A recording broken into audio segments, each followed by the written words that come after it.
নমস্কার, তন্দ্রা লিটল ওভেনে আপনাদের সকলকে স্বাগত। আজকে আমি আপনাদেরকে একটা ইভিনিং স্ন্যাক করে দেখাবো। এই স্ন্যাকটা খেতে কিন্তু দারুণ লাগে আর তৈরি করা একদম সহজ। দেখতে অনেকটা স্প্রিং রোলের মতন। হ্যাঁ, আপনি স্প্রিং রোলও বলতে পারেন। আমি আমার মতন করে আমার স্প্রিং রোলটা করে দেখালাম। আসুন তাহলে দেখে নিই কিভাবে আমি করলাম আমার মতন করে স্প্রিং রোল। এখানে আমি একটা পাত্রে 1 কাপ মতন ময়দা নিয়ে নিয়েছি। আমি আমার পরিমাণ মতন নিয়েছি, আপনি আপনার পরিমাণ মতন নেবেন। আবার এর মধ্যে আমি খানিকটা নুন দিয়ে দিলাম স্বাদ অনুযায়ী, দিয়ে ভালো করে মিশিয়ে নিচ্ছি। নুনটা ভালো করে মেশানো হয়ে গেলে এর মধ্যে আমি 1 টেবিল স্পুন রিফাইন তেল দিলাম ময়ানের জন্য। রিফাইন তেলটা দিয়ে আমি ভালো করে ময়দার সাথে মিশিয়ে নেব। খুব ভালো করে মিশিয়ে নিতে হবে। খুব ভালো করে মেশানোটা দেখার জন্য আমি এখানে খানিকক্ষণ মিশিয়ে নেব এভাবে, তারপর মুঠো করে দেখব।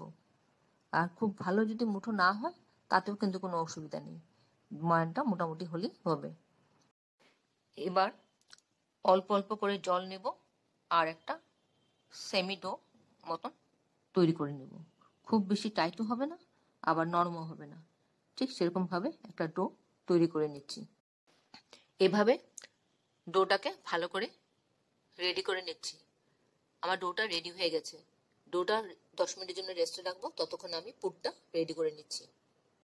স্টাফিং এর জন্য এখানে আমি চিকেনের ব্রেস্ট পিস একটা নিয়ে নিয়েছি।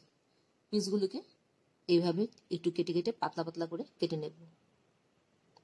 পাতলা পাতলা করে কেটে নিয়ে তারপর তার থেকে আমি ছোট ছোট করে টুকরো টুকরো করে নেব, একটু বাইট সাইজ নেব, যাতে পুরটা খেতে গেলে মুখে কামড় পড়ে। চিকেনের পিসগুলো এইভাবে কেটে নিয়েছি পিসগুলো। এবার রান্নায় চলে যাচ্ছি স্টাফিংটা তৈরি করতে। কড়াতে রিফাইন তেল দিয়ে দিয়েছি, দিয়ে পেঁয়াজ কুচি দিয়ে দিলাম। একটা মিডিয়াম সাইজের পেঁয়াজ নিয়েছি। পেঁয়াজটা একটু ভেজে নেব যতক্ষণ কাঁচা গন্ধটা চলে যায়।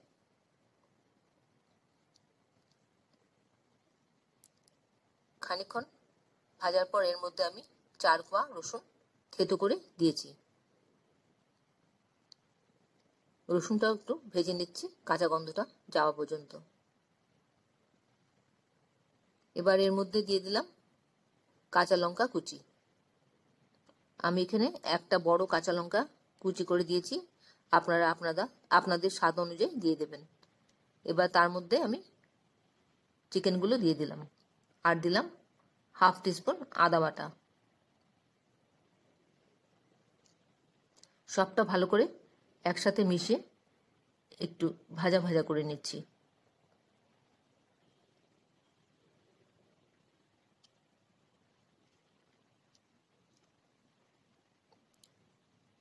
খানিকক্ষণ এইভাবে ভাজার পর এর মধ্যে দিয়ে দেব শুকনো লঙ্কার গুঁড়ো। ঝালটা আপনারা আপনাদের পছন্দ অনুযায়ী দেবেন। আর দিলাম নুন স্বাদ মতন। নুন মানে লবণ, লবণটা স্বাদ মতন দিয়ে দিলাম।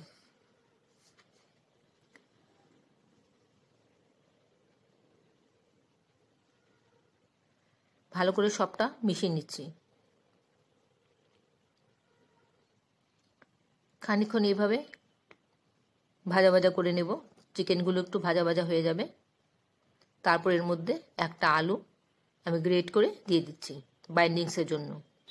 আলুটা সেদ্ধ করা ছিল। এবার সবটা ভালো করে মিশিয়ে নিচ্ছি। ফ্লেমটা আমি মিডিয়াম রেখেছি। এবার এরপর এর মধ্যে গরম মশলা দিয়ে দিলাম। খানিকক্ষণ ভাজা ভাজা হয়ে যাওয়ার পর গরম মশলাটা দিয়ে দিয়েছি। এবার গরম মশলার সাথে আমি দেব কেওড়া জল। আমি এখানে সামান্য 1 চা চামচ মতন কেওড়া জল দিলাম। একটা সুন্দর রেস্টুরেন্ট গন্ধ হবে তার জন্য। পুরটা রেডি হয়ে গেল। 10 মিনিট বাদে ফিরে এলাম। দেখছি একদম পারফেক্ট হয়ে আছে ডোটা। এবার এর থেকে লেচি কেটে আমি বল তৈরি করে নেব। এখানে আমার মোট 4টে গোলা হয়েছে। এগুলোকে ভালো করে রেডি করে নিলাম। এবার একটা করে লেচি নেব আর বেলে নেব। খুব পাতলা করে বেলে নেব, যতটা পাতলা করে বেলা যায়। এভাবে আমি পাতলা করে বেলে নিয়েছি, যতটা ছড়িয়ে পাতলা করে বেলে নেওয়া যায়। এবার এর মধ্যে আমি পুর দিয়ে দেব, স্টাফিংটা দেব, যতটা প্রয়োজন ততটাই আমি দেব। দেখুন আমি কিভাবে স্টাফিংটা দিয়ে ফোল্ড করছি। পুরটাকে ছড়িয়ে দিলাম, তারপর একটা ধার ধরে ফোল্ড করে নিচ্ছি। তারপর দুটো সাইড আমি আলতো করে তুলে দিয়ে দেবো এর উপরে, যাতে লক হয়ে যায়। দুটো সাইড লক হয়ে গেল, আর পুরটা বেরিয়ে যাওয়ার কোনো চান্স থাকবে না। এবার ফোল্ড করে নিচ্ছি, আর শেষ অংশটুকুতে খানিকটা একটু জল নেব, জল নিয়ে লাগিয়ে দেব। জল লাগিয়ে দিলে মুখটা পুরো সিল হয়ে যাবে।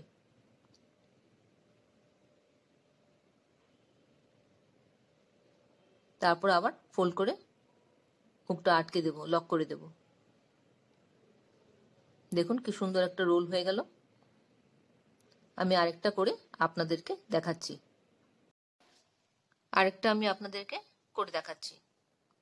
এভাবে পাতলা করে বেলে নিলাম, তারপর পুরটা নিয়ে নিচ্ছি আমার যতটা প্রয়োজন ততটা।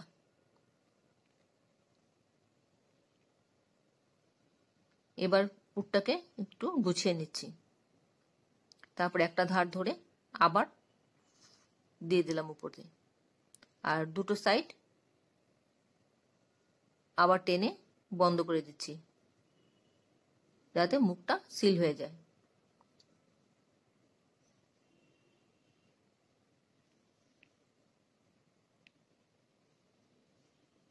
এবার গড়িয়ে নেব, পুরো রোলের মতন হয়ে যাবে। আর শেষের অংশটুকুতে একটু জল দিয়ে দেব আলতো করে, তারপরে আবার গড়িয়ে নিলাম, একটা রোল রেডি হয়ে গেল। এইভাবে আমি বাদবাকিগুলো রেডি করে নিচ্ছি।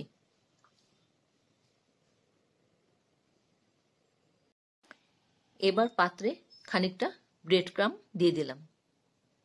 এই ব্রেড ক্রাম্বের উপর রোলগুলোকে গড়িয়ে নেব।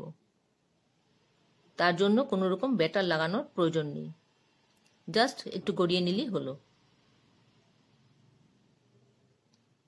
চারদিক দিয়ে এইভাবে একটু গড়িয়ে নিলাম। এইভাবে আমি বাদবাকিগুলো করে নিচ্ছি।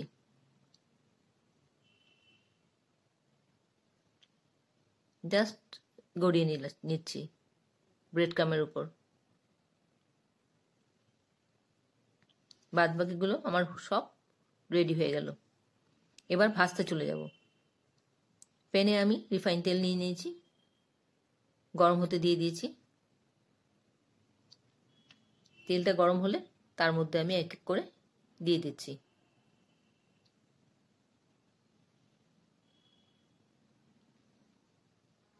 ফ্লেমটাকে আমি লো টু মিডিয়ামে রেখেছি। আমি চারটাকে দিয়ে দিলাম একসাথে।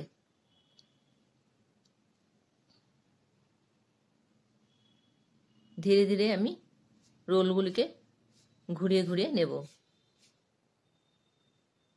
যাতে সব দিক থেকে সুন্দরভাবে ভাজা হয়ে যায়।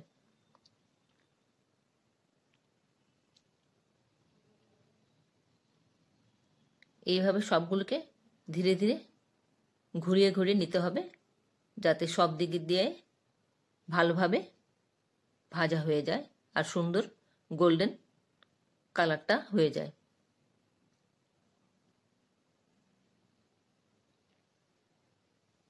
দেখুন কি সুন্দর হয়েছে দেখতে। সবগুলো আমার ভালোভাবে ভাজা হয়ে গেছে। আশা করি আপনাদের ভালো লেগেছে আমার এই রেসিপিটা।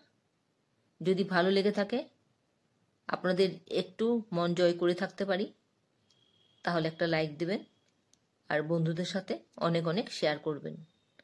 আর যারা নতুন আমার চ্যানেলে প্রথমবার দেখছেন, তাদের কাছে আমার রিকোয়েস্ট, প্লিজ আমার চ্যানেলটাকে সাবস্ক্রাইব করে নিন। পাশে থাকা বেল আইকনটা অ্যাক্টিভেট করে নিন, যাতে পরবর্তী আমার সমস্ত রেসিপির নোটিফিকেশন সবার আগে আপনার কাছে এসে পৌঁছয়। এতক্ষণ ধৈর্য ধরে আমার রেসিপিটা দেখার জন্য আপনাদেরকে অসংখ্য অসংখ্য ধন্যবাদ। আপনারা সকলে ভালো থাকবেন, সুস্থ থাকবেন, ঈশ্বরের কাছে কামনা করি। আর এই ধরনের নতুন নতুন রেসিপি দেখতে আমার চ্যানেলটাকে সাবস্ক্রাইব করে নেবেন।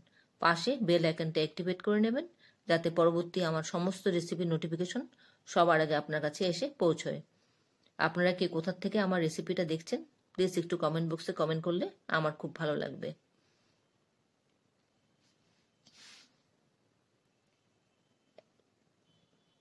যদি ভালো লেগে থাকে একবার অবশ্যই এভাবে করে খেয়ে দেখবেন। আমি প্লেটিং করে নিলাম।